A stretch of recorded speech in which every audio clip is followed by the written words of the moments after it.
Banyak 4.343 calon jamaah haji Aceh tahun 2023 siap berangkat ke Tanah Suci melalui Bandara Sultan Iskandar Muda mulai 24 Mei besok. Terkait kesiapan tersebut, PPIH Embarkasi Aceh menggelar konferensi pers di Aula Media Center Asrama Haji Banda Aceh kemarin sore.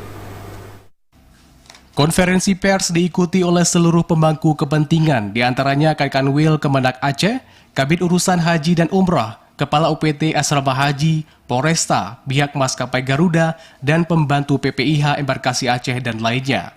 Total sebanyak 4.343 orang yang akan berangkat ke Tanah Suci termasuk petugas dan calon jemaah haji yang terbagi menjadi 12 kelompok terbang atau kloter. Adapun jamaah tertua bernama Muhammad Taher Abdus Salam yang berusia 100 tahun asal Gayo Lues. Sedangkan yang termuda yaitu Abizar Al-Aqsa berusia 18 tahun asal Biren. Keduanya tergabung dalam kloter 6. Kepala Kantor Wilayah Kementerian Agama Provinsi Aceh Azhari mengatakan, kloter pertama dari Banda Aceh, Aceh Besar, dan Pidijaya sebanyak 393 calon jamaah haji masuk asrama haji pada hari ini dan akan bertolak ke Tanah Suci pada esok hari pukul 7.45 waktu Indonesia Barat.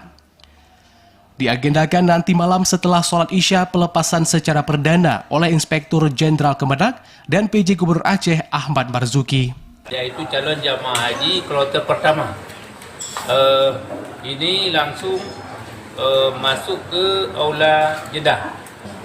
Kemudian nanti akan mengikuti prosesi mulai dari pemeriksaan kesehatan, penyerahan paspor, pembagian living cost, penyerahan gelang identitas dan kartu Baitul Haji.